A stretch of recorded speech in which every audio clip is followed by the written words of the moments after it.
নমস্কার সবাইকে, কেমন আছেন? আশা করছি খুব ভালো আছেন। আমার নতুন একটা ভিডিওতে আবারও অনেক অনেক স্বাগত জানিয়ে আজকের এই ভিডিওটা আমি শুরু করছি। আজ মঙ্গলবার, আজকে আমি যাচ্ছি মামার বাড়িতে, তো সেই জন্যই আজকে সকাল সকাল পুজো দিয়ে নিয়েছি। আর ব্রেকফাস্টও কমপ্লিট একদম সকালে, তখন আর ক্লিপ নেওয়া হয়নি। তো এখন ভাবলাম যে না, আপনাদের সাথে একটু কথা বলা যায়, তো সেই কারণেই আর কি সময়টা পেলাম বলেই কথা বলতে পারছি। আর এখানে পাখা চলছে, একটু আওয়াজ হতে পারে কারণ প্রচণ্ড গরম। আর আমি এখন রেডি হয়ে নেব, তেমন কিছুই না, বাইরে এত রোদ্দুর, তো ভাবছি একটু সানস্ক্রিন মাখবো আর সানস পাউডার, আর যেটুকুনি যে আমি করি আপনারা তো দেখেনি যে আমি কীভাবে আর কি রেডি হই, তো সেগুলোই আর কি সেরকমই রেডি হবো।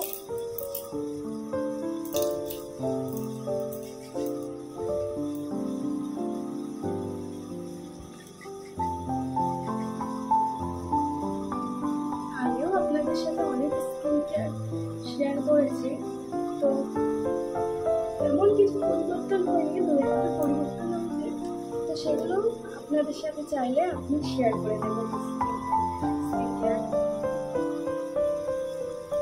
তো চলুন এখন রেডি হয়ে নিই, তারপরে দেখা হচ্ছে।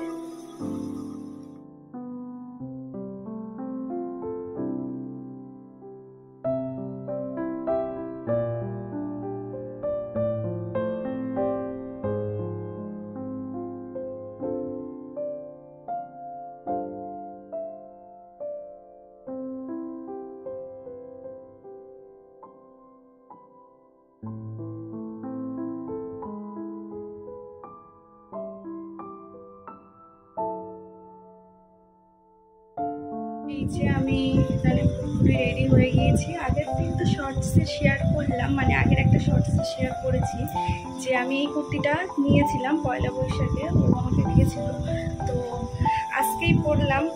তো আজকে একটা পুজোর দিন মামার বাড়িতে, ভাবছি না নতুন জিনিসটাই পরি। আর জিনিস আছে যেগুলো আমি তুলে রেখেছি, যেমন টপ, তারপর এমনকি জিন্সও আছে একটা, আর কুর্তি আছে দুটো তিনটে, তারও বেশি, ওয়ান পিস আছে। তো এরকম প্রচুর জিনিস তুলে তুলে রেখেছি, পরাই হয় না নতুন, আমার গায়ে অল্টারনেট না করলে হয় না। তো এটা প্রচণ্ড ঢিলা ছিল, তা সত্ত্বেও আমি মেরেছি, রাতে বসে বসে মেরে, তবুও এখনও ঢিলা আছে। যাই হোক, একটা চলার মতো হয়েছে, তাই ওটাই পরে যাচ্ছি। আর মা বাবা সকালবেলা চলে গিয়েছে, আমরা এখন বেরোবো, এখন প্রায় 12টার মতো বাজে। ও রেডি হচ্ছে, একসাথে রেডি হয়ে গেলে বেরিয়ে যাব।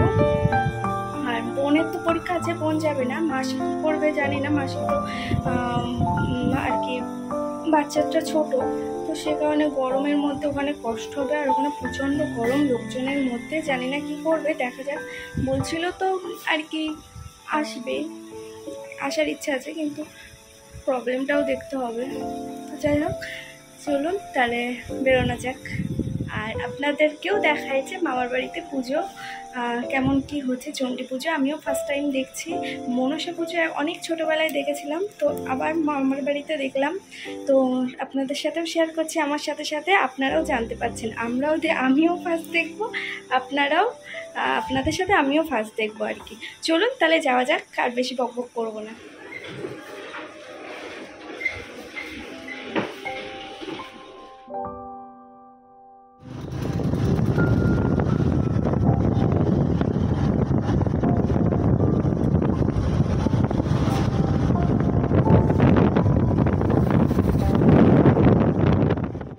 তখন আর কি দাঁড়িয়েছিলাম ওই মিষ্টি নেওয়ার জন্য।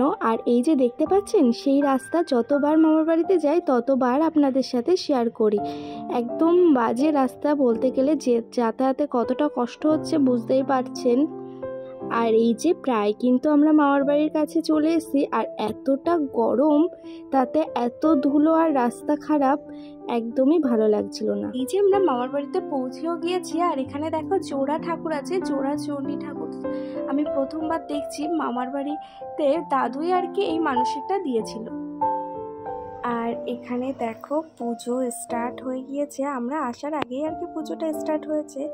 আর এই যে এসে একটু চা খাচ্ছিলাম, কারণ সবার জন্য করেছে তো ভাবলাম একটু চা খাই, সেই কারণেই খাচ্ছিলাম।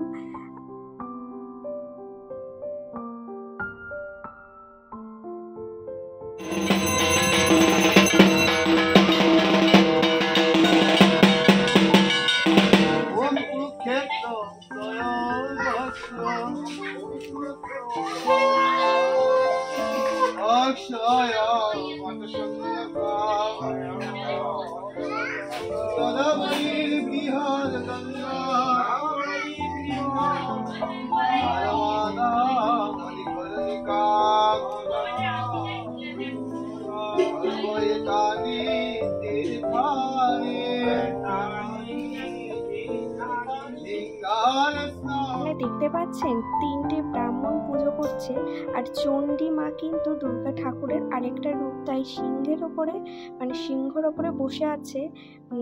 আর এইখানে দেখো পাশের বাড়ির একটা বেবি, কত কিউট, এর কিন্তু একটা মেয়ে, দেখেই তোমরা বুঝতে পারছো। আর ওই দেখো দাদু বসে আছে, আর এই যে আমার বোন মানে মামার মেয়ে। আর এই মানে বাচ্চাটা না সবার কোলে যায়, কি সুন্দর আমার কোলে এসেছিলো, আমার কোলে না সবার কোলেই যাচ্ছিল।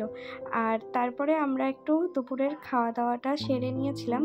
আর দুপুরের মেনুতে ছিল নিরামিষই, যেহেতু পুজো বাড়ি, ভাত, শুক্তো, ডাল, বেগুনি, পনির, সোয়াবিন ছিল। আমরা যেহেতু পনির খাই না, আমাদের জন্য স্পেশাল সোয়াবিন করেছিল। তারপরে ছিল চাটনি, পাঁপড়, মিষ্টি। খাওয়া দাওয়ার শেষ করে আমরা আবার চলে গিয়েছিলাম পুজো দেখতে। এখানে দেখছো আরতি হচ্ছিল, 2জন ব্রাহ্মণ আরতি করছিল, আর আরেকজন মানে মন্ত্র যেটা হয় সেটা পাঠ করছিলেন।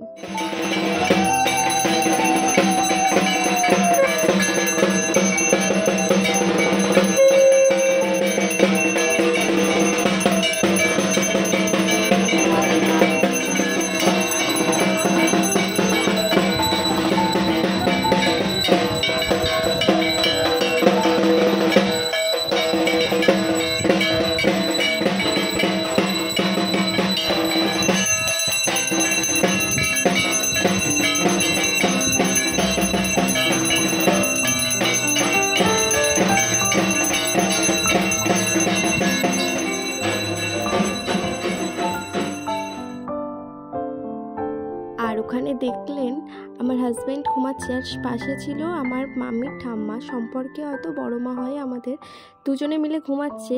তো এত ঘুমাচ্ছে যে এইসব পুজো হচ্ছে কিছুই জানতে পারছে না, এত ঢাক ঢোল আওয়াজ হচ্ছে তাও কিছু জানে না। আর পরে যদি এই ভিডিওটা দেখে আমার পোস্ট করার পরে, তবে তো আমি বকা শুনবই।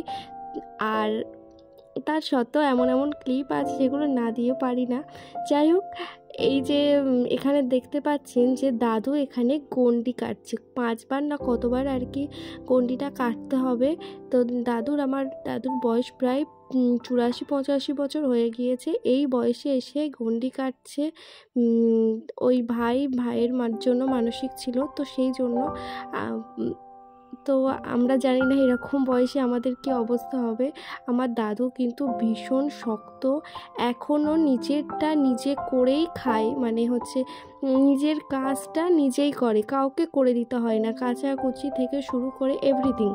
তো আর যতদিন পেরেছে ইনকাম করেছে, মানে কি বলবো, বসে কখনো থাকেনি। এখন আমার দাদু চোখে একটু দেখতে পায়, মানে কম দেখতে পায়, তার সত্ত্বেও এতটা স্ট্রং আছে এই বয়সে, ভীষণ, মানে কি বলবো, না দেখলে বিশ্বাস করবেন না।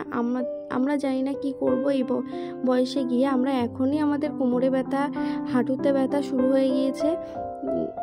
আর এরপরে কিন্তু আমার দিদাও আর কি গণ্ডি কাটবে, দুজনেই, দাদুই মানসিক দিয়েছে, কিন্তু দিদাও গণ্ডিটা কাটবে। তো তারও ক্লিপ আপনাদের সাথে শেয়ার করব।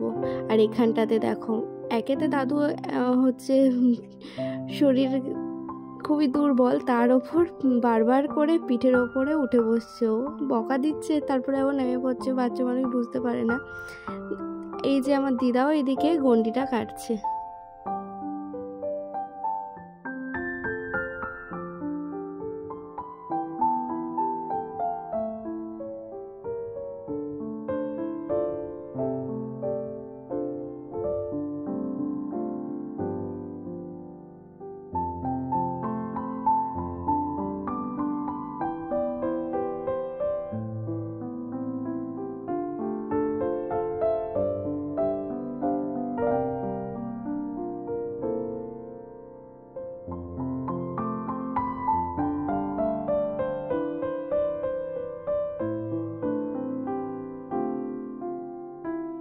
কেক কাটার রিচুয়াল এখানে শেষ। এখন চলছে যেটা পুজোর শেষে হয় হোম যজ্ঞ, তো ওটাই আর কি চলছে।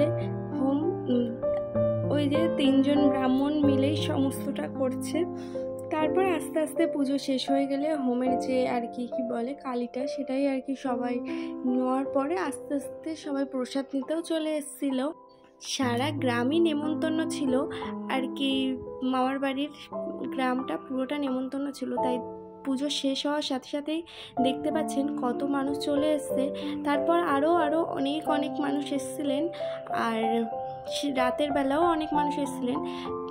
8টা পর্যন্ত ছিলাম, তো সেইটুকুনি বলতে পারছি, তারপরে জানি না। আর এখানে আমরা রেডিও হয়ে গিয়েছি বাড়ি যাওয়ার জন্য, আর বাইরে সবাই মিলে গল্প করছে উঠানে বসে। আর সামনে দেখতে পাচ্ছেন মা আর বাবা যাচ্ছে বাইকে, আর পিছনে আমরা। আর আজকের মতো ভিডিওটা এখানেই শেষ করছি।